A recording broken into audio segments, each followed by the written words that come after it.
Guillermo Pons nace en el año 1914, en la calle de la Paz, número 22 de Valencia.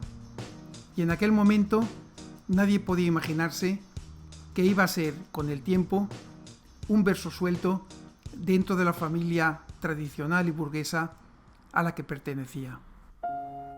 Sus abuelos paternos fueron el empresario hornero y luego harinero Ramón Pons Prosper y la hacendada local Agustina Gradolí, ambos de Mislata, y sus abuelos maternos el administrativo José María Ibáñez y Asunción Solano, quien corregentaba una casa de cambios.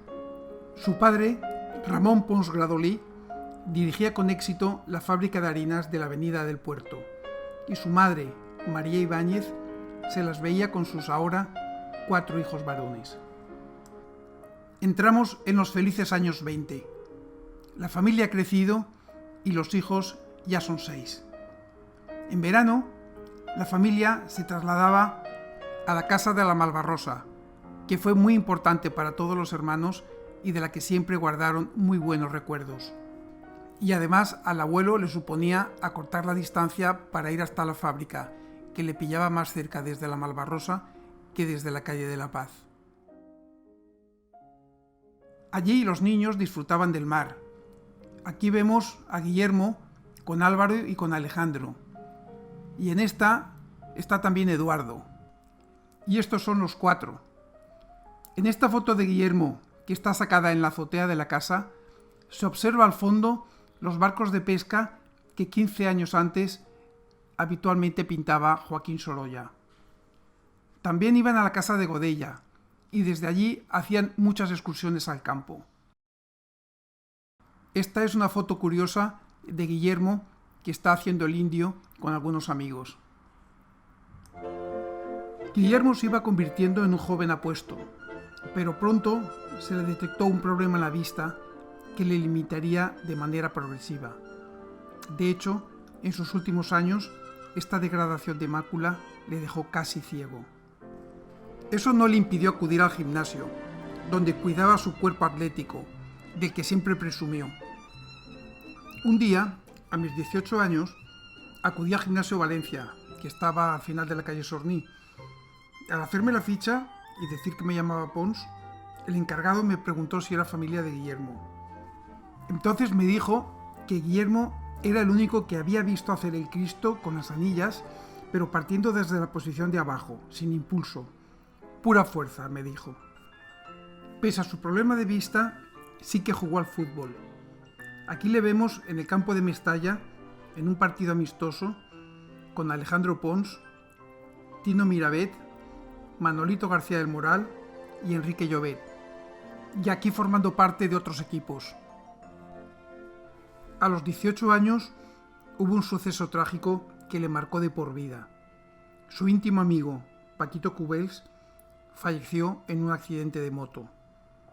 Ese trauma, unido a su mente inquieta, le llevó a profundizar sobre el sentido de la vida, ingresando en el seminario para convertirse en sacerdote.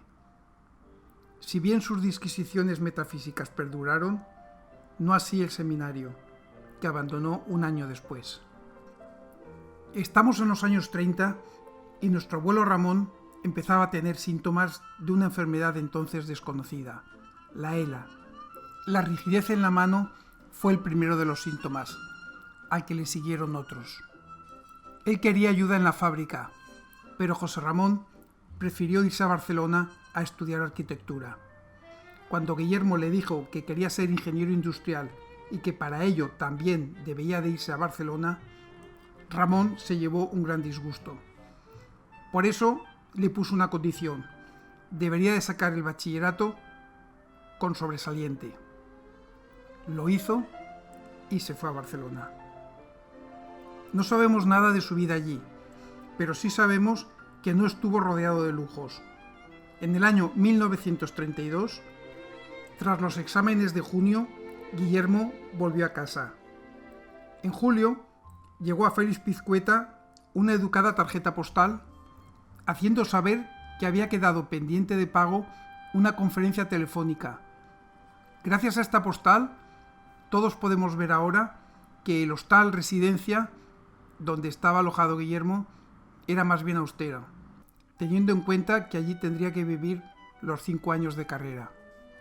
Pero consiguió licenciarse y puedo asegurar que en esos años eran pocos los que llegaban a ser ingenieros industriales. Los años 30 fueron duros. Como consecuencia del crack bursátil de 1929, la crisis golpea a España. Hay inestabilidad, hay huelgas, el rey se exila, nace la Segunda República, que pilla a Guillermo con 18 años de edad. Una edad febril y especialmente en un espíritu rebelde como siempre fue Guillermo.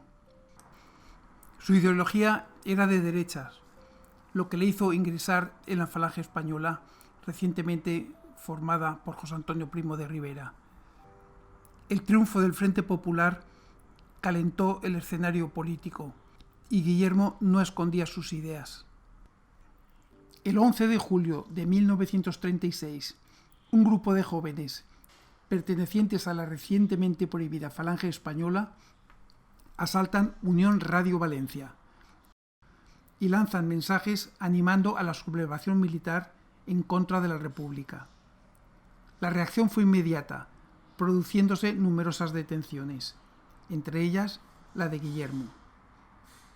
Enterado del suceso, su tío Eduardo Solano acudió a su rescate y con su habilidad natural logró su excarcelación, pues él no había participado en el asalto.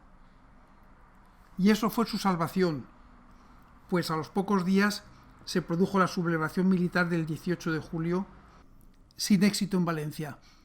Como reacción a esta sublevación, hubo fusilamientos entre los que permanecían en la cárcel, y entre ellos el líder de esta causa, que fue ejecutado en Paterna el día 5 de septiembre. Tras un año de guerra, Guillermo es movilizado, formando parte de la 113 Brigada Mixta, sección Tren, y así lo cuenta en esta carta escrita desde el acuartelamiento de Polán, en Toledo. Y estas son las dos únicas fotos que existen de Guillermo vestido con el uniforme republicano. Llegada la paz, Guillermo fue un fiel admirador de Franco, al que llamaba el Invicto. Tal fue su convicción franquista que 2 de sus pisos de la calle de Insanz fueron alquilados durante muchos años a las asociaciones de antiguos combatientes de la División Azul y de los alféreces provisionales, con unos alquileres de conveniencia. Aquí está él en el Valle de los Caídos, y este es su alter ego. Y aquí en el Yate Azor, también con su alter ego. Llegó a tal exageración su ánimo anticomunista que no quería que la gente de su alrededor vistiera de rojo. A Payo le hizo aparcar su coche fuera del recinto de Marimontaña porque era rojo. Y un día, estando enfermo, recibió la visita de Sandro, que le preguntó si quería algo. Guillermo le mandó a comprar el Alcázar. La verdad es que era un poco guasón. Terminada la guerra, vuelto del frente y con la carrera de ingeniero industrial terminada, de inmediato tuvo la opción de entrar a trabajar en CAMSA, en las oficinas existentes en la avenida del Puerto. Al poco, su jefe le tuvo que decir que allí todo el mundo entraba a trabajar a las 9 y también que él tenía que hacer lo que su jefe le pedía y no lo que él quería. La respuesta de Guillermo fue dejar el trabajo, pues él no estaba hecho para que le dijeran lo que tenía que hacer. También se incorporó a la vida social, frecuentando el Tenis Valencia, el tiro de pichón y el Club Náutico de Valencia. De esa época se le conocen algunas novias, como Luz de Gándara y sobre todo Herta Mauer, una alemana con la que tuvo una amistad que duró toda la vida. Esta es Herta en esa época y en esta otra foto la vemos en una visita hecha a Guillermo muchos años después. Guillermo nunca declaró ser homosexual, por lo que yo no lo puedo afirmar categóricamente que así lo fuera. Hoy, ser homosexual es una opción, pero en esos tiempos, donde ser invertido no solo suponía ser muy mal visto por la familia y por la sociedad, sino que además era ilegal, y por eso nadie lo reconocía. Pero eso puede explicar una vida de represión, de incomprensión, de aislamiento y en muchos momentos de rebeldía. Y así fue su carácter. Pero volvamos a la posguerra. Cuando murió el abuelo Ramón, en el año 1944, él tenía 31 años. Entonces obtuvo en herencia, además de una sexta parte de la fábrica, la finca de Martínez Cubells, número 6. En ese año 1944, María y los 6 hermanos construyen en las calles Garriga y en Sanz un gran edificio. No sabemos por qué, pero Guillermo en el reparto se queda con 7 pisos y un bajo, es decir, una proporción mayor al resto de sus hermanos. Y posiblemente fue porque él puso dinero para la construcción de la casa. Estos pisos nunca los vendió y al final fueron heredados por sus hermanos y sus sobrinos.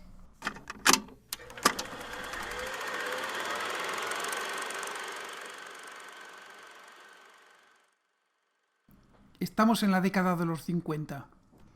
En 1953, Guillermo invirtió parte del dinero heredado en la compra de una masía de 57 hectáreas en el pueblo alicantino de Planes de la Baronía, junto al pantano de Beniarrés, cercano a Muro de Alcoy, finca llamada La Folla o el Mas Blau. Esta masía la edificó el señor Orduña, familia forastera de Planes y el recaudador de impuestos, y por lo tanto hombre de pocos amigos. En la guerra civil toda la familia fue asesinada y a falta de herederos se la quedó el Estado, quien la puso en subasta, puja que ganó Guillermo Pons. Era una finca de perales, cerezos y de viña, como se ven en estas preciosas fotos. Sus caseros eran Amalia y Desiderio. Guillermo mantuvo la finca en explotación pese a que generaba pérdidas. En estas cartas de 1975 y 1976, Desiderio daba cuenta de los resultados y el final era siempre el mismo, que había que aportar dinero. Cuando Amalia, ya viuda, tuvo que dejar la actividad y volver al pueblo, Guillermo se ocupó de cubrir sus gastos hasta su muerte. Este es el primer ejemplo del trato paternalista y generoso que siempre tuvo con sus empleados fieles. Para él no era un negocio. Le gustaba el campo y le gustaba la casa que estaba llena de frescos en todas sus instancias. También era para él y sus invitados un lugar de ocio. Existe ahora mismo una asociación de amigos de la Masía de la Folla que está luchando para conservar estos magníficos frescos y la Generalitat Valenciana, a través del Instituto de Cultura, acaba de anunciar su interés en invertir en la conservación de esta masía. Son los años 50. Guillermo, siendo soltero y con vocación de seguir siéndolo, abre las ventanas al mundo y comienza a viajar. A veces lo hacía acompañado, pero muchas otras solo. En especial, le gustaba ir a esquiar a los Alpes suizos en invierno, y en primavera o verano a la Costa Azul y a la Riviera. También le gustaba Collioures, junto a Portbou, en el sur de Francia. En pueblos como Niza y en Saint-Tropez observó un fenómeno que era novedad en su tiempo, el turismo, y vio cómo la costa se transformaba para atender esa nueva demanda. Pero su dulce farniente de estos años se vio frenado por un acontecimiento fortuito e inesperado.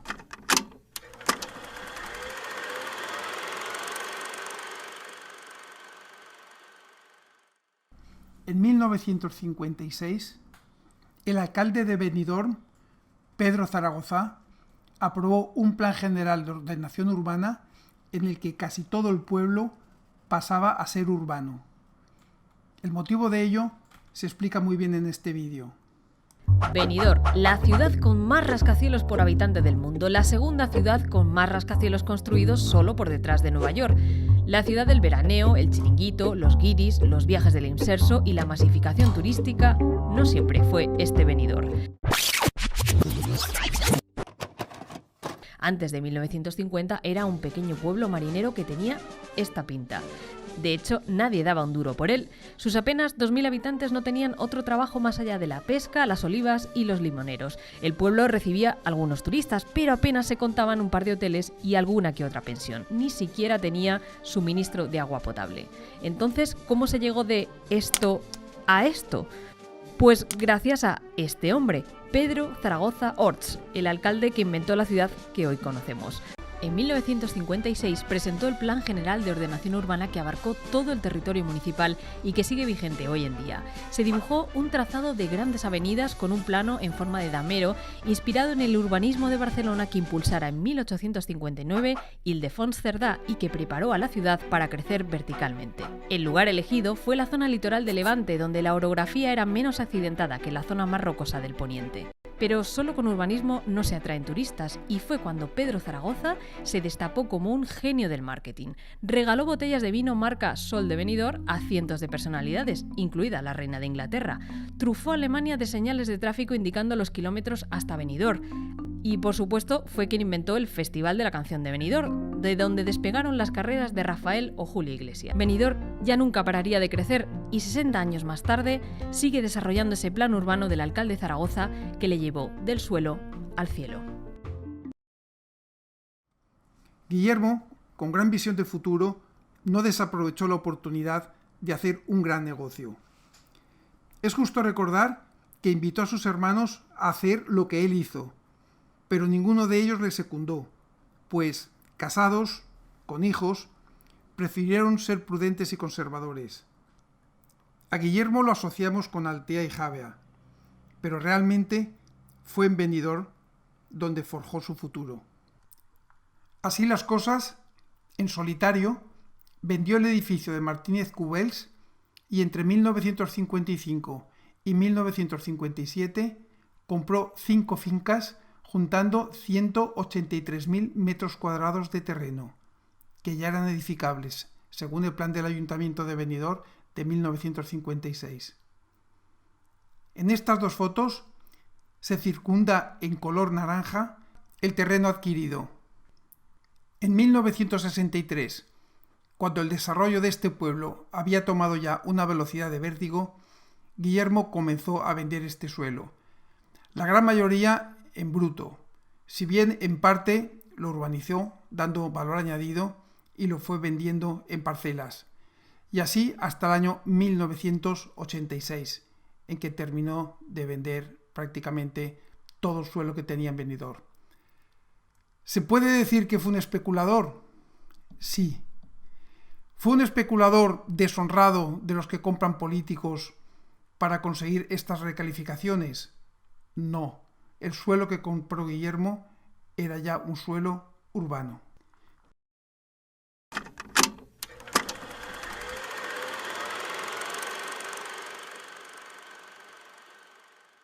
Volvamos al año 1956.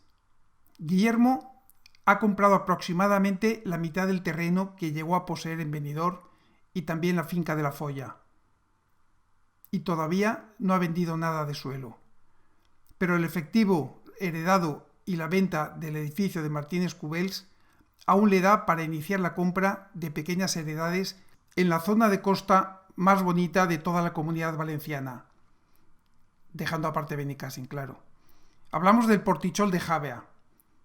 En 1956 inicia la compra de suelo a 24 propietarios de la zona, a 14 más en el año 1957, y a fin de 1963 ya había realizado 76 escrituras de propiedad en el Portichol, y fue solo en ese año cuando comenzó a vender terrenos en Benidorm. Hay que ver cómo se la jugó. Salvo esa sexta parte de la fábrica y los pisos de Ensanz, toda su herencia había sido invertida en terrenos rústicos no productivos. El comienzo de las ventas en Benidorm le permitió proseguir sus compras en Javea, y así hasta juntar en 1975 las 98 escrituras de propiedad, que suponen más de medio millón de metros cuadrados, con 5 casas de campo incluida, y que nosotros hemos heredado. En aquellos años, las gentes del Portichol querían vender para irse a vivir al pueblo. Guillermo contactó con un campesino y también pescador de la zona llamado Ambrosio Pastor, quien le cuidaría las fincas durante el resto de su vida. Y después continuaría su hijo Pascual, que siempre trabajó para Guillermo. Pascual cuenta que en el pueblo se decía que había un señor de Valencia que estaba medio loco, que compraba las tierras montañosas del Portichol a buen precio y hacían cola para su venta. Venían a buscar a mi padre a ver si don Guillermo quería comprarle el terreno y querían darle algo de propina. Te daremos, a ver si nos vende esto y te daremos 100 pesetas, porque entonces eran pesetas. ¿Tenía intención de especular también en el Portichol? Aquí en la zona del Portichol, más que nada para conservarlo, para hacer negocio aquí en el Portichol, creo que no.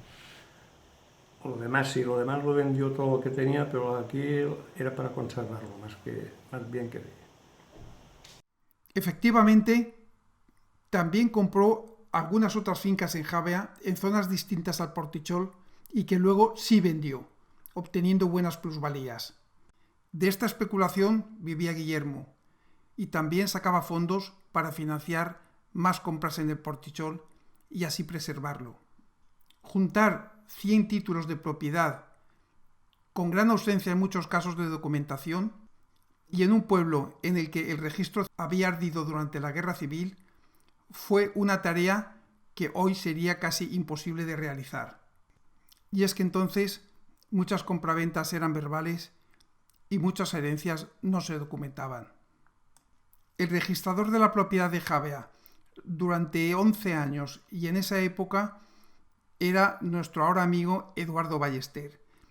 Yo le ayudé y como consecuencia de esa ayuda, que era tratar de resolver los problemas que la inscripción de sus múltiples fincas que iba comprando podía tener en el registro, hizo que cada vez su presencia en el registro fuese más continuada y que se le diese lugar a que tuviese conmigo una confianza, no una amistad, sino una confianza extraordinaria que le permitía decirme cosas de los problemas que podía tener.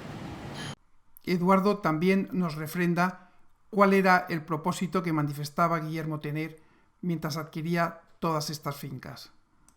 Realmente, a tu pregunta de saber cuál era la verdadera finalidad de todo lo que estaba haciendo en Javea Guillermo, tenía una doble vertiente. La primera, preservar la Javea que él conocía y quería de lo que ha ocurrido posteriormente, edificios altos, masificación absoluta. Eso por una parte. Y por la otra parte, él era un hombre listo, lo suficiente para saber que él podía comprar barato y vender caro, preveyendo que lo que iba a ocurrir en el futuro. En Javea, Guillermo conoció a un joven arquitecto que hacía un tipo de casa donde mezclaba el estilo ibicenco mediterráneo con un cierto aire modernista.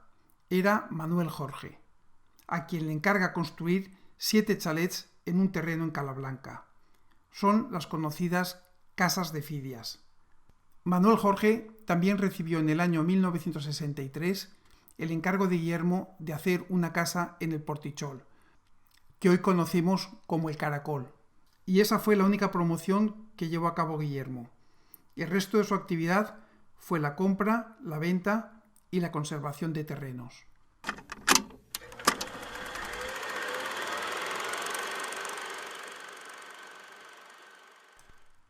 Un caso particular fue la isla. A inicios del año 1957, un día, recorriendo el Portichol, se encuentra con un letrero que dice: Se vende casa e isla. Pregunta por sus dueños y le remiten a los anuncios aparecidos en todos los periódicos de Valencia y de Madrid donde se anunciaba esta venta. Los propietarios eran la familia Cholvi, armadores de un pesquero que se había trasladado a Melilla. Sin dudarlo un instante, convenció a Eduardo Solano para que le acompañase y juntos se fueron a Melilla. Allí negociaron y allí mismo fueron al notario y firmaron la compra. Una vez hecha la operación, los Cholvi le dieron toda la documentación que guardaban sobre la isla.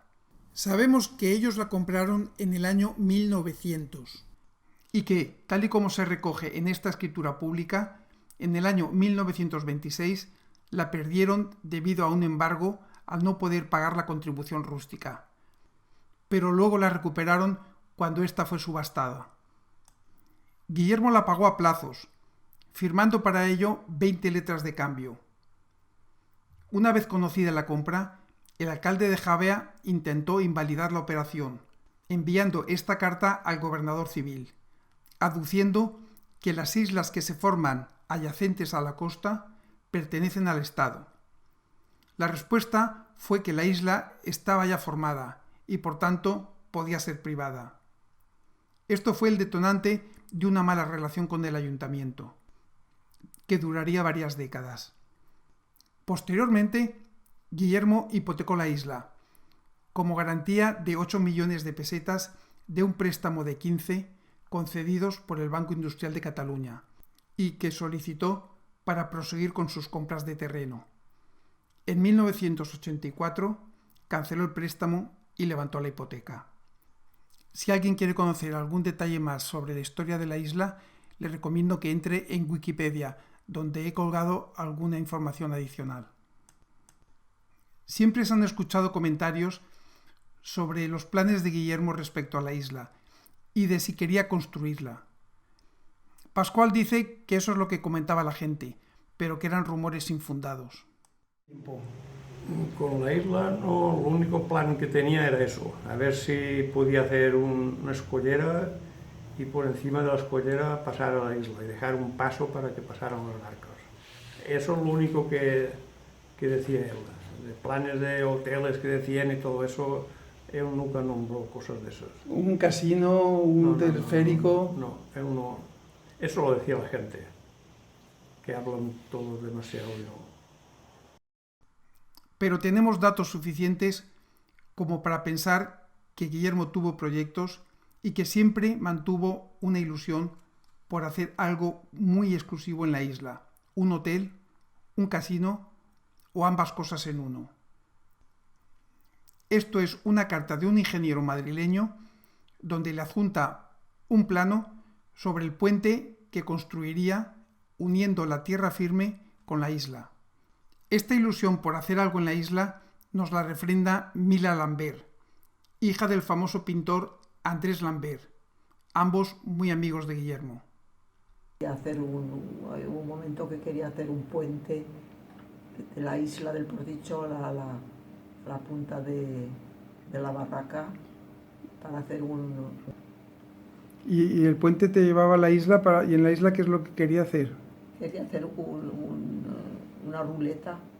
¿Un casino? Un casino. Eso se oía, pero ¿eso era en serio? ¿Y lo hacían? Sí. Y Guillermo lo que quería era que Javea tuviera categoría y quería traer a la Cacán. Un periodo en que hablaba mucho de la Cacán. Y también nos la refrenda Eduardo Ballester. Proyectos que hubiera convertido Javea en una cosa realmente extraordinaria, como por ejemplo el famoso proyecto del Portichol, con un hipotético y maravilloso proyecto que no se ha realizado jamás, que hubiese sido la conexión de la isla con el resto de la tierra.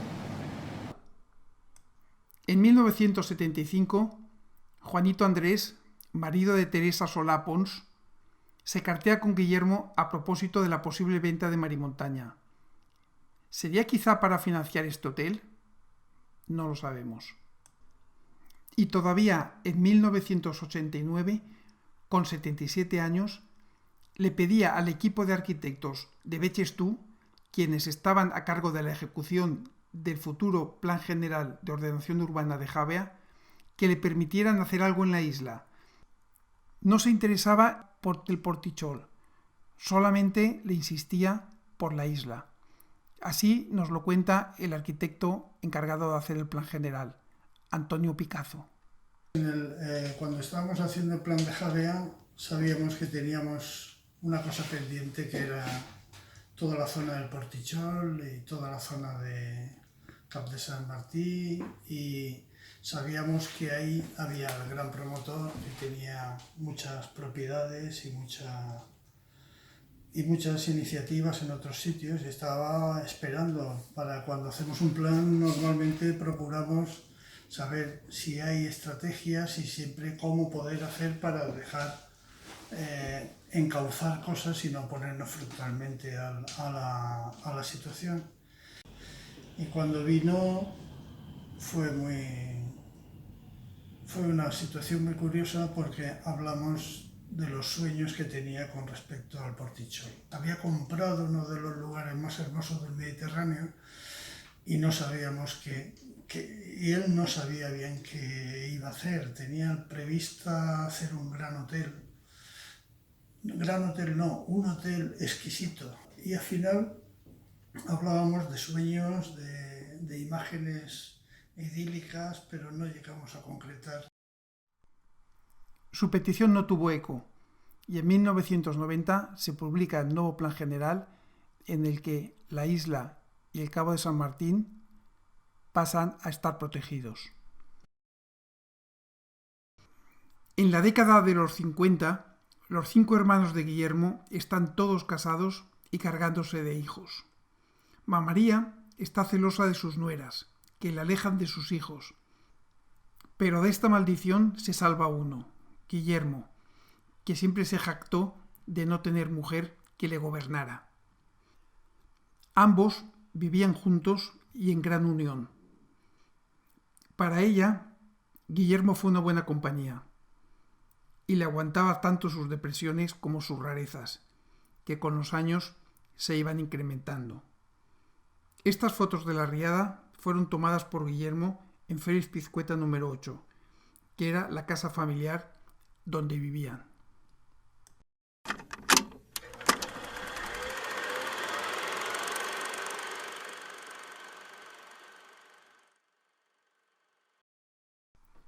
Estamos a final de los años 50, en pleno auge de las compras tanto en Benidorm como en Javea, cuando el tío Eduardo Solano le informa que se vende una mansión al norte de Altea, con un terreno de 92.000 metros cuadrados lindando con el mar. Eduardo le propone comprarlo a medias y él lo acepta. Estamos hablando de Marimontaña, edificio que convierten en un hotel que, como dice su publicidad, es tranquilo y con fiestas hasta el amanecer, en los que Guillermo formaba parte activa. Tras unos años de desenfreno, Eduardo vende su parte a Guillermo, quien iría ampliando el terreno en los años 60 y los 70, hasta dominar toda la zona de la Hoya de Altea y la Galera. Guillermo empieza a pasar largas temporadas en Marimontaña, lugar a mitad camino entre Benidorm y Javea, y tras la muerte de María, ocurrida en el año 1969, traslada de hecho allí su domicilio, haciendo escasa la convivencia con sus hermanos. En sus espaciadas visitas a Valencia, donde mantenía para sí toda la finca de Félix Pizcueta, solía ir al tenis, donde mantenía amistad con Fernando Dicenta.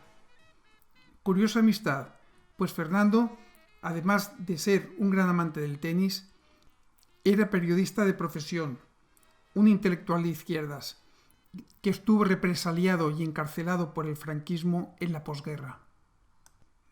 Esta era una de sus contradicciones. De ideales de extrema derecha, sus inquietudes culturales y su misticismo le acercaba a intelectuales de signo contrario.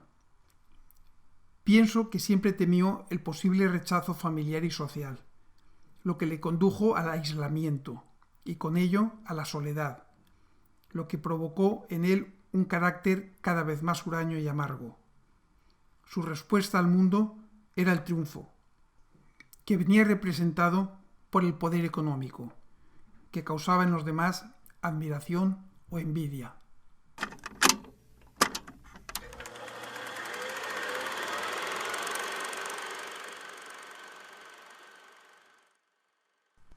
Atendiendo a su solicitud, en 1964, el Boletín Oficial del Estado publica la autorización del Ministerio de Obras Públicas para la construcción de un puerto deportivo en Marimontaña. Es una concesión para 100 años. De esta manera, el ingeniero Guillermo Pons Ibáñez culmina su ilusión personal de realizar una gran obra, porque interés económico o social no tenía ninguno. De esta manera consiguió esa gran obra que en Javea no pudo realizar. Los trabajos comienzan rápidamente y poco a poco los espigones van alargándose. La casa existente en la playa se convierte en la capitanía y se crea otro local en la punta del Espigón. Guillermo disfruta del puerto, donde baja a bañarse cada día con el coche. Le gustaba sentarse a tomar el sol en la punta del puerto, con un bañador ajustado, sus zapatillas ernestas, su pelo largo y su barba de 4 días. Y es que vivir en el campo le había hecho ser cómodo. Pero la poca profundidad de la zona impedía que los veleros de más de 7 metros de eslora pudieran atracar, razón por la cual su barco, el Fenicia, estaba en el Club Náutico de Javea, donde iba a comer frecuentemente. Hoy este puerto se llama Portosenso y allí atracan unas 200 embarcaciones, principalmente a motor, y donde hay también un pequeño restaurante abierto al público justo en la punta del Espigón. Como persona generosa que siempre fue, tuvo las puertas de Marimontaña siempre abiertas para su familia y para sus amigos. Víctor y Álvaro pasaron allí con sus hijos muchas vacaciones y también algunos primos encontraron refugio en sus momentos difíciles.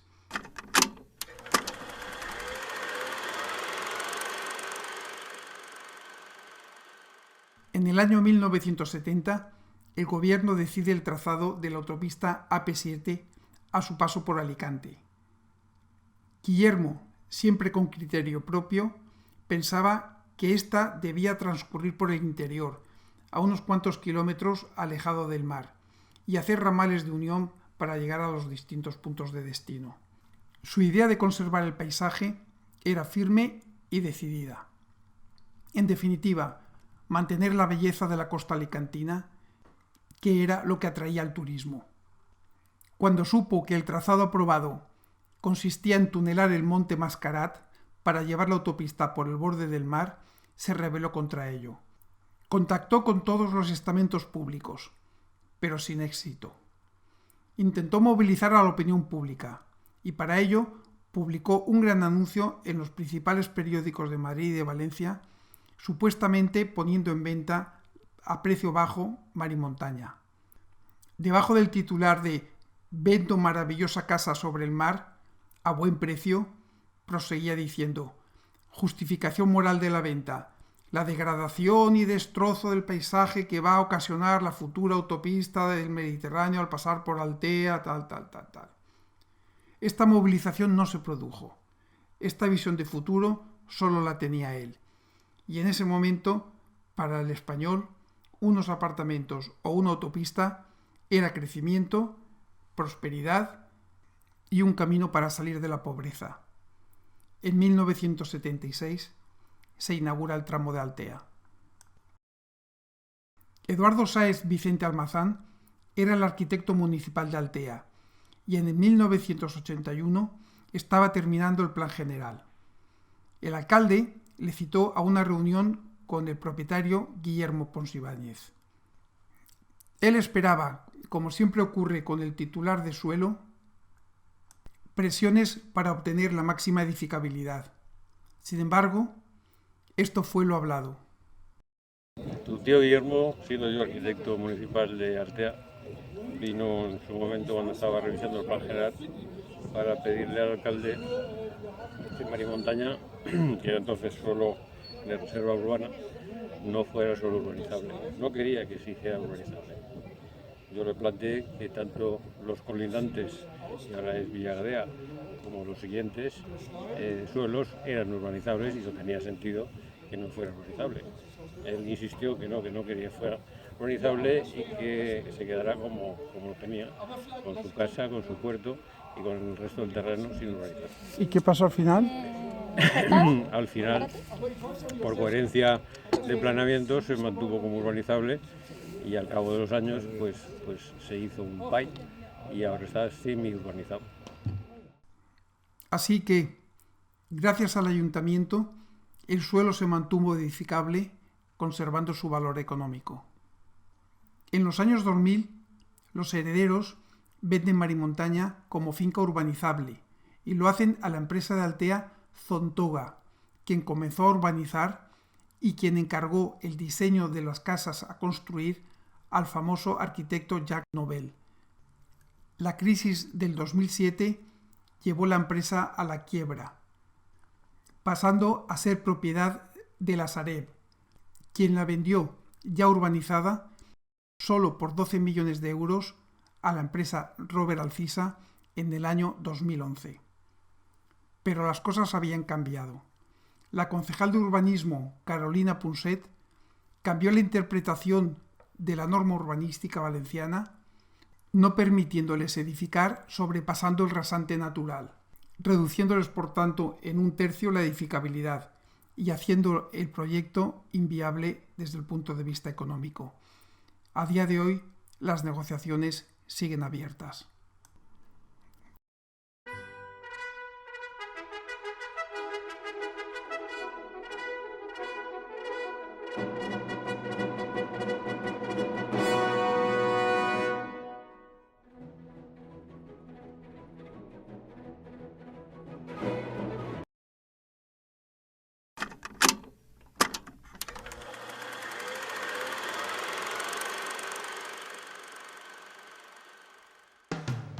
Estamos en la década de los 60 y Guillermo ronda los 50 años. Es un hombre rico en posesiones. La gente le alaba, le pelotea, por lo que tiene el orgullo acrecentado. Su forma de vida es austera y sus únicas cargas son las familias que tiene que mantener. Es en esta época cuando comienza a ocuparse de forma activa de la protección del paisaje, pasión que perdurará hasta el final de sus días.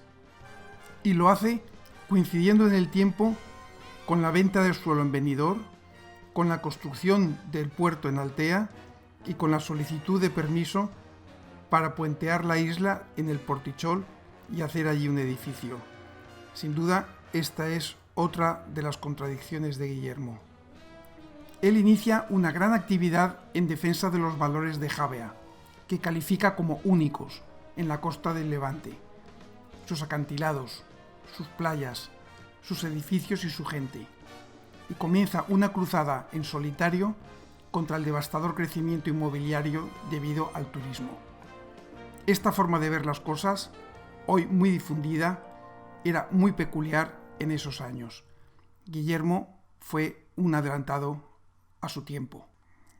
Y aquí se acrecienta también la pésima relación entre Guillermo y el ayuntamiento de Javea, y no por limitar las posibilidades de edificación, como podría pensarse, sino por todo lo contrario. En 1963 se abre el periodo de alegaciones sobre el proyecto del Canal de la Fontana, que uniría la Fontana con el mar. De esta manera se evitarían avenidas.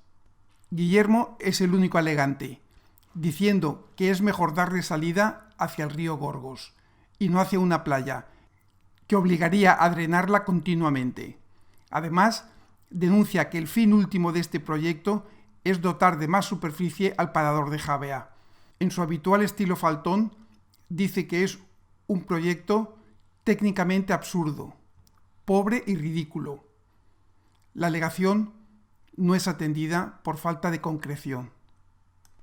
Este mismo año escribe al gobernador civil de la provincia de Alicante denunciando el caciquismo de la peor época del alcalde Juan Tena, pidiéndole su actuación contra él, debido al creciente número de licencias otorgadas en Javea de forma indiscriminada para edificar cualquier tipo de vivienda en cualquier sitio, sin respetar la arquitectura tradicional, el paisaje y el litoral. En 1963, Guillermo escribe a Manuel Fraga Iribarne, ministro de Información y Turismo, donde le describe la Javea que él considera que debe de ser y le pide que sea nombrada zona de interés turístico. Pide que se anule la venta hecha por el ayuntamiento a particulares de la zona litoral entre la carretera y el mar en el Segundo Montañar y que se haga allí un paseo marítimo, pues esta espléndida bahía no se concibe sin él. Pide que se imponga el estilo arquitectónico greco-mediterráneo, incluido esto para el parador de turismo y para la iglesia del mar. Le pide también que cambie la ubicación prevista para su parador de turismo, pues estaba previsto edificarlo junto al mar. Pide también que se prohíba edificar en una franja de 100 metros desde el mar y que la edificación crezca en altura progresivamente. Pide que se anulen las licencias otorgadas para 2 torres, la del castillo y la del puerto, que están en fase de proyecto, y que se evite la construcción de un muro de apartamentos. Por último, que se conserve en su exacto aspecto actual el pueblo y las aduanas. Guillermo apoya el texto con estas fotos de la Javea de ese momento, donde ya se ve una casa entre la carretera y el mar y unos apartamentos en primera línea. Manuel Fraga le contesta diciendo que irá a Javea y le dará audiencia, cosa que hizo. Pero finalmente poco se consiguió. El parador está donde todos sabemos, y muy alejado del estilo ibicenco mediterráneo. El Segundo Montañar lleno de casas entre la carretera y el mar, y el muro de apartamentuchos, como Guillermo los llamaba, levantados a lo largo de toda la bahía. Siguiendo la línea de protección paisajística, en 1965 compra, según se ven en estas facturas, 4.000 pinos y algunos cipreses, que planta en el Portichol, donde hasta ahora solo había bancales con vid. La polinización hizo que también la isla se poblara de pinos. Hoy, estos pinos están protegidos por una ley de la Generalitat Valenciana, la PAZFOR. En 1972 crea, junto con otras personas preocupadas por el incontrolado desarrollo de Javea, como por ejemplo su amigo el pintor Andrés Lambert, la Asociación de Amigos de Javea, que se esforzaría por conseguir un desarrollo ordenado que salvaguardase los valores paisajísticos, arquitectónicos, clima, medio rural y estilo tradicional, con arreglo a su capacidad receptiva, no convirtiéndola en una megápolis inhabitable. La ubicación de la moderna iglesia del mar en el centro del barrio de Aduanas, derruyendo la antigua iglesia y un convento, también lo consideraba un error, pues no armonizaba con la arquitectura popular y quedaba tapada por esta misma. En 1974, la solución dada por el ayuntamiento para darle visibilidad a la iglesia fue el derribar la parte del barrio que la circundaba. Contra esa idea, Guillermo también luchó, alegando la destrucción del barrio de pescadores y empeorando las cosas. Por suerte, esta expropiación no se realizó. Pero en el pueblo y en Aduanas, debido al impulso del desarrollo turístico, comenzaban a derribar casas tradicionales para construir otras modernas, más alta y sin los tradicionales patios interiores. Apoyados en el proyecto por el arquitecto municipal Fernández Lleidó, se promulga una ordenanza limitando la altura en función del ancho de la calle y respetando las fachadas tradicionales de piedra tosca. Hoy Javea es un pueblo que destaca, mientras que otros, como Calpe, fueron destrozados. En 1973, el ayuntamiento saca a subasta el alquiler de 200.000 metros cuadrados de suelo en la plana de Santa Justa, Cabo de San Antonio, para facilitar la construcción de un aeródromo. Guillermo alegó contra esta operación y con su peculiar estilo usó palabras como dislate, irrisorio, inexplicable hacia la actuación dudosa del ayuntamiento. El consistorio rechaza la alegación y escribe literalmente que este señor ha mantenido oposición sistemática a cualquier cambio en el paisaje de la provincia de Alicante. Por todo lo acontecido, el Pleno del Ayuntamiento aprueba por unanimidad en enero de 1974 estudiar la posibilidad de éxito para plantear una querella contra Guillermo Pons Ibáñez por injurias, que finalmente no hizo. En 1972 se inicia en la zona de Calablanca una urbanización de 200 chalets llamada Toscamar. En marzo del 73, Guillermo pide la suspensión de licencias, pues considera que hay un edificio que sobrepasa los 7 metros autorizados. El ayuntamiento suspende licencias, pero solo por 3 meses, pues verifica que la urbanizadora está cumpliendo con la ley. Un año después, recurre la decisión de Hidroeléctrica de pasar los cables sobre las casas de Fidias para dar luz a esta urbanización Toscamar. Pierde el recurso y se tienden los cables. En 1974, Toscamar suspende pagos, pero posteriormente remonta y acaba esta urbanización. Y por lo que se ve, finalmente hicieron las paces, porque 3 años después, en el 75, Guillermo les vende un terreno de 35.000 metros cuadrados colindante con ellos. Pero sin duda, la peor de sus batallas fue la sostenida contra la BAF.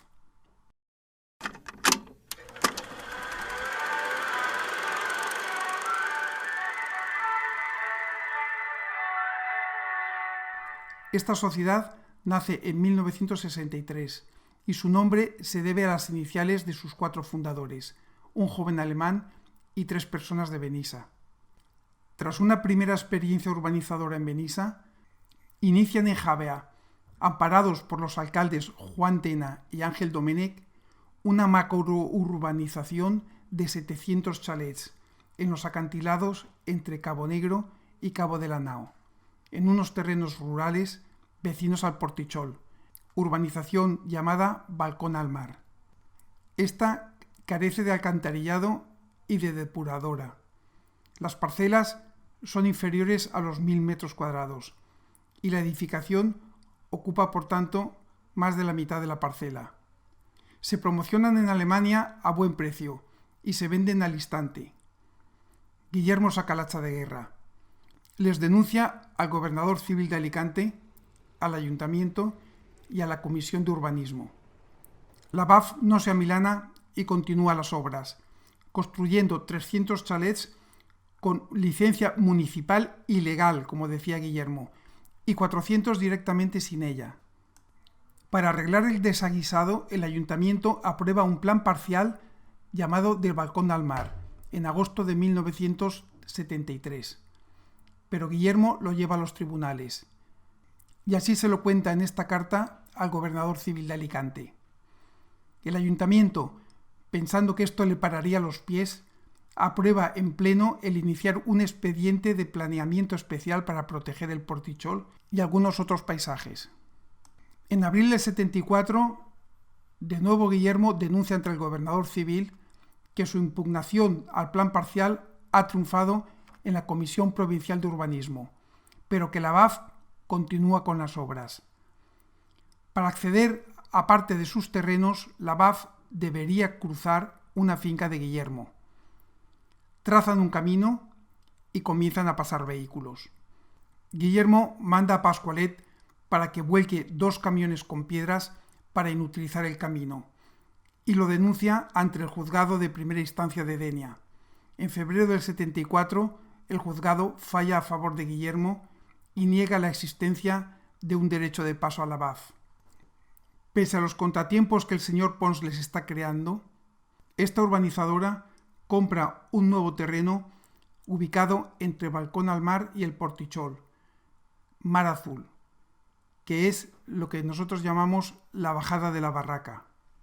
El ayuntamiento aprueba un plan parcial y Guillermo lo denuncia y lo para, consiguiendo una sentencia a su favor, que incluye la demolición de un chalet pese a tener licencia municipal.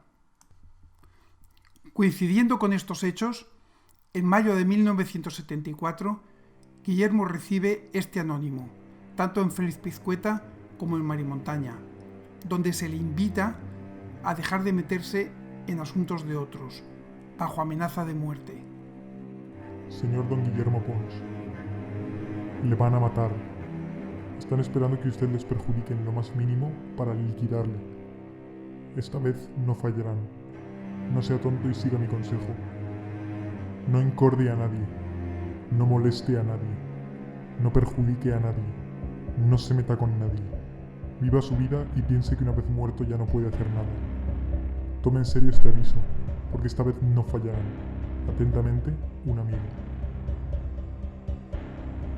Guillermo no se acobarda y en septiembre del 75 se produce el ataque. Volvía a Marimontaña solo. Venía de una cena en Javea con Payo y Josele, y coincidía que esa noche los caseros, Carlos e Isabel, tenían el día libre. A la 1 de la noche, cuando salía del coche, un hombre con un palo le golpeó fuertemente y repetidas veces en la cabeza. Los golpes pudieron ser mortales. Su caso tuvo mucha repercusión en la prensa, pero la investigación no dio ningún resultado. Guillermo quedó muy traumatizado por el suceso y afeó a sus hermanos la falta de interés mostrado. Y la realidad era que ellos, desde Valencia, no llegaban a comprender la exagerada obsesión que había desarrollado por la defensa del paisaje, estando metido continuamente en los juzgados, gastando dinero, perdiendo amigos y jugándose la vida. Ni Guillermo ni la BAF se arrugan, y ahora la guerra es total. A instancias de Guillermo, en diciembre del 78, la Comisión Provincial de Urbanismo había suspendido licencias de Mar Azul y también de Balcón del Mar. La BAF va al Supremo y esgrime allí también sus argumentos. El asunto se desmadra. Los periódicos comienzan a denunciar la situación y esto llega hasta Alemania. La mentalidad de la gente del pueblo empieza a cambiar. Ya no vale todo. La prensa se pregunta qué va a pasar y se pide mano dura contra estos 700 chalets. Por un lado, los tribunales sentencian en contra de estas urbanizaciones y la palabra demolición empieza a correr. Mientras tanto, el ayuntamiento sigue concediendo licencias y la BAF edificando. El gobernador civil se encuentra ante un hecho consumado: 700 chalets construidos y con propietarios de buena fe habitándolos. En 1978, la guerra contra el ayuntamiento también se ha recrudecido y entra en lo personal. En una carta del alcalde al diario Las Provincias, este se queja de un paranoico que va siempre en contra de todo progreso. Guillermo se da por aludido y responde con otra carta en el mismo medio, donde acusa al alcalde de torpe e incompetente, que dio 400 licencias y que por tanto claudicó 400 veces frente a la BAF, a la que tilda de constructora ilegal que trae la subcultura, la anarquía, gente torpe y codiciosa, de barbarie incalculable, haciendo de Javea una megápolis inhabitable. La BAF responde y acusa a Guillermo de hacer suya como algo propio la conservación del paisaje y el cumplimiento de la ley, y además le denuncia por falta leve de injurias por escrito y con publicidad, por lo que Guillermo es sentenciado por la Audiencia Nacional al pago de una indemnización de 200.000 pesetas y una multa de otras 100.000 pesetas. Guillermo eleva el asunto al Tribunal Supremo y en 1982 queda absuelto por el Alto Tribunal. Esto fue una lucha desigual. Un Quijote, Guillermo Pons Ibáñez, algo desequilibrado, pero con una gran visión de futuro y con fuertes convicciones. contra unos molinos, unos gigantes como son el Ayuntamiento de Javea y la primera constructora de la zona. Hoy Balcón al Mar y Mar Azul son una realidad y la BAF continúa haciendo destrozos, esta vez en Benitachell, edificando otro hormiguero humano, las Cumbres del Sol, que se ve desde todo horizonte. Pero su lucha no fue baldía. Con su ejemplo, la sociedad empezó a considerar que, de cara al futuro, no se puede destruir lo existente. En 1978, el ayuntamiento, ya con otro alcalde, protege la Noria, una salinera romana en el Segundo Montañar. Y en 1979 acuerda en pleno recurrir el plan parcial Balcón al Mar.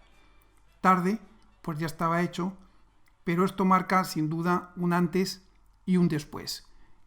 Y con este recurso la BAF fue obligada a urbanizar mínimamente estas dos promociones.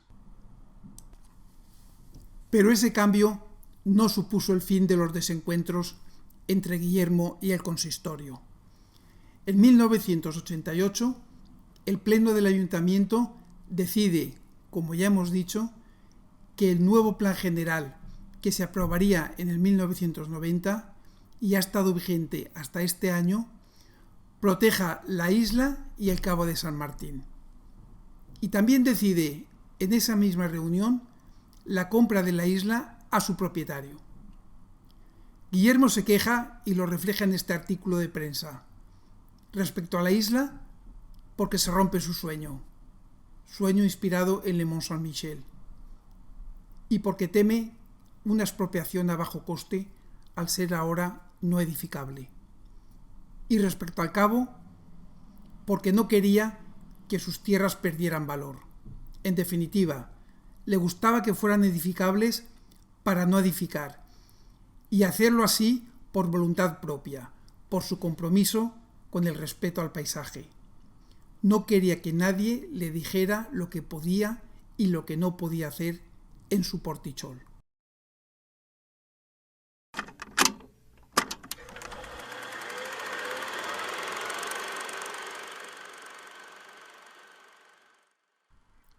Estamos en los años 70 y Mamá María acaba de fallecer. Guillermo nunca consiguió superar esta pérdida y sus acciones desde entonces no fueron siempre equilibradas. No quiso repartir las joyas entre sus nietas durante años porque eran de su madre. No quiso que se tocara la finca de Félix Pizcueta porque allí había vivido su madre. Este edificio entero había sido desalojado de inquilinos para propiciar su venta. Eso supuso tenerlo cerrado, sin ningún tipo de ingreso, durante 30 años. Tampoco quiso que se vendiera la fábrica de harina, porque allí había trabajado su padre. La fábrica estaba asentada en un solar de 3.000 metros cuadrados, edificable hasta 8 alturas. Fue heredada en el año 1944 por los 6 hermanos, que constituyen la sociedad Ramón Pons S.L. La actividad cesa en el año 1972 y se liquida la empresa. La fábrica queda en un proindiviso de los 6 hermanos. Guillermo bloquea todo intento de venta y el local queda en un estado de semiabandono. El casero, Pepe Pitard, informa a Eduardo del estado de las cosas. Hay ocupas ocasionales. Se tapan los agujeros hechos en el muro para colarse y hacen otros nuevos. Hay suciedad, jeringuillas. Y así pasa el tiempo y Guillermo no permite su venta, pese al ruego de algunos de sus hermanos que necesitaban dinero. Ricardo Pérez Casado, alcalde de Valencia entre los años 79 y 88, modifica el plan general y la fábrica es protegida, pues es de los pocos ejemplares existentes de la arquitectura industrial del siglo XIX, principios del XX. A partir de ese momento ya no habrá 8 alturas y el valor se derrumba. Es entonces, y tras 16 años de abandono, cuando a Guillermo hace una oferta al resto de los hermanos y la compra por 64 millones de pesetas. A su muerte, 8 años después, los hermanos y sobrinos la vuelven a heredar y en el año 2002 es vendida, entonces, a Construcciones Célebre Sociedad Anónima, que la convierte en el Hotel Check-in.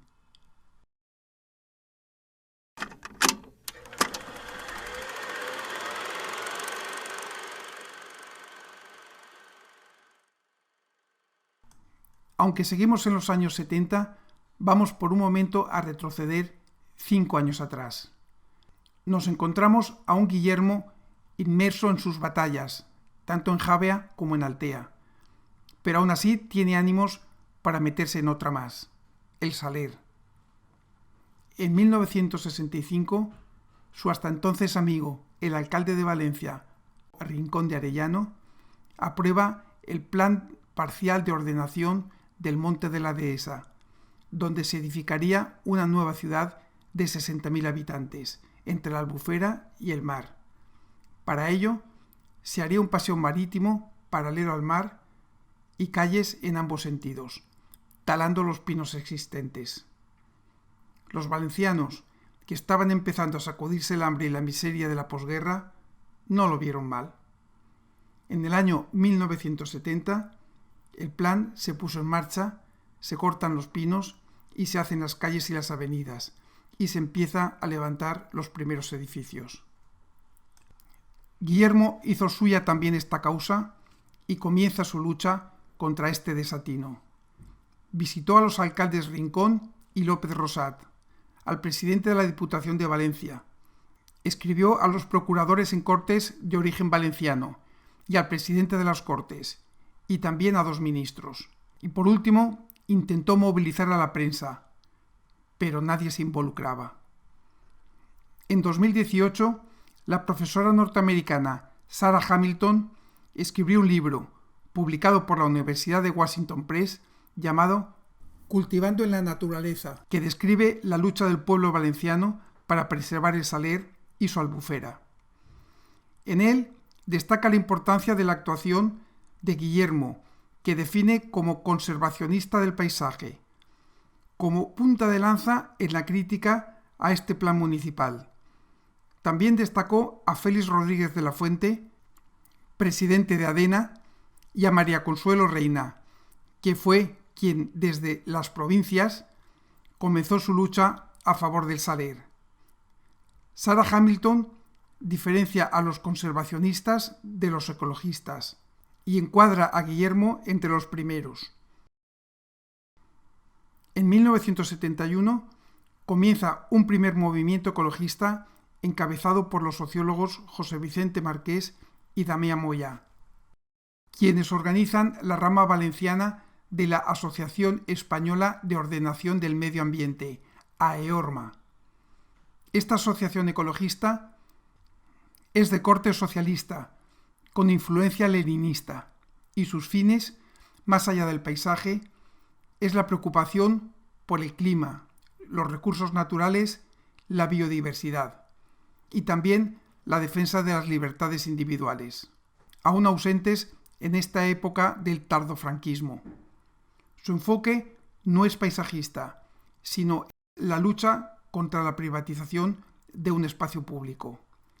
AEORMA es fundada por 40 personas del ámbito universitario, sociólogos y arquitectos en su mayoría, como José Vicente Marqués, Moyá, Trini Simó, Carmen Alborch. Con ellos, Guillermo Pons Ibáñez, anteponiendo esta lucha a sus ideales políticos de derechas, y pasa del conservacionismo al ecologismo. La primera misión de AEORMA fue el Saler, y por él comienzan a mover a la sociedad vía prensa, la universidad, asociaciones culturales y asociaciones de vecinos, y todos bajo el eslogan El Saler per al poble. Finalmente, el pueblo despierta, protagonizando el primer caso de lucha colectiva contra las autoridades franquistas. AEORMA edita un libro con una tirada de 25.000 ejemplares.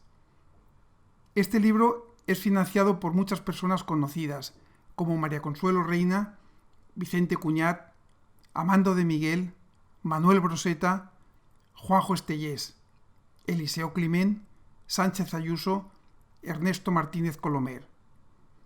Unos días más tarde se presentó a la policía en la imprenta, preguntando quién había encargado la edición de este libro, y se le dio un único nombre de una persona miembro del Consejo Regional de AEForma, Guillermo Pons Ibáñez, y lo hicieron porque era el mejor resguardado de posibles represalias por pertenecer a una familia adinerada. El final es conocido. Se anuló el plan parcial del Saler, se pararon definitivamente las obras, se cerró el hipódromo y solo se mantuvo el campo de golf, donde habitualmente jugaba su hermano Eduardo.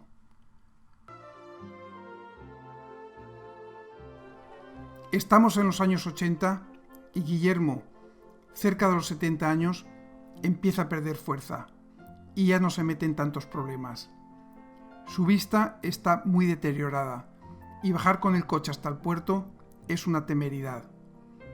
Recibe la ayuda del primo Álvaro para su quehacer diario. María José organiza un homenaje a los hermanos Pons en el que él participa. También recibió un homenaje del Colegio de Ingenieros Industriales por los 50 años de profesión. Pero su obsesión hacia el conservacionismo y su afán en no vender suelo le ha llevado a una situación económica ruinosa. En un momento de apuro, le pide a María José un préstamo de 2 millones de pesetas para salir de las dificultades. Tomando cartas en el asunto, aconsejado por sus hermanos, accede a vender la zona norte de Marimontaña y obtiene liquidez. Fue entonces, en 1985, cuando María Agustina Solano comunica la venta del Zaricejo. Guillermo, que continuaba con la adoración de su madre, compra la finca de 3 millones de metros cuadrados porque allí su madre había pasado muchos veranos, asumiendo la carga de otra familia de caseros. En la década de los 90, Guillermo no sale de Marimontaña. Ha perdido a 3 de sus hermanos y es ayudado por sus sobrinos mayores. Su corazón está débil y fallece en el hospital de Villajoyosa, donde estaba ingresado el 26 de agosto de 1997. Murió sin testar, perdiendo la ocasión de tener un gesto hacia sus 2 hermanos y sus sobrinos. Han transcurrido 22 años desde su muerte. Y allá donde esté, parece que continúa con su labor de proteger el paisaje, su paisaje, pues ni en el Saler, ni en la Folla de Planes, ni en Marimontaña, ni en el Portichol, ni en el Cabo de San Antonio de Javea, en la actualidad se ha podido edificar, y la fábrica continúa en pie. Esos javienses indolentes de entonces, que vivieron el desarrollo desordenado de su villa, hoy son firmes defensores de su territorio y reconocen en Guillermo un precursor que les abrió los ojos. Es por ello que en 1997 fue premiado por el Ayuntamiento de Javea, ese que en otros momentos le quería demandar, por sus valores cívicos, entregando a su familia este premio que conserva María José.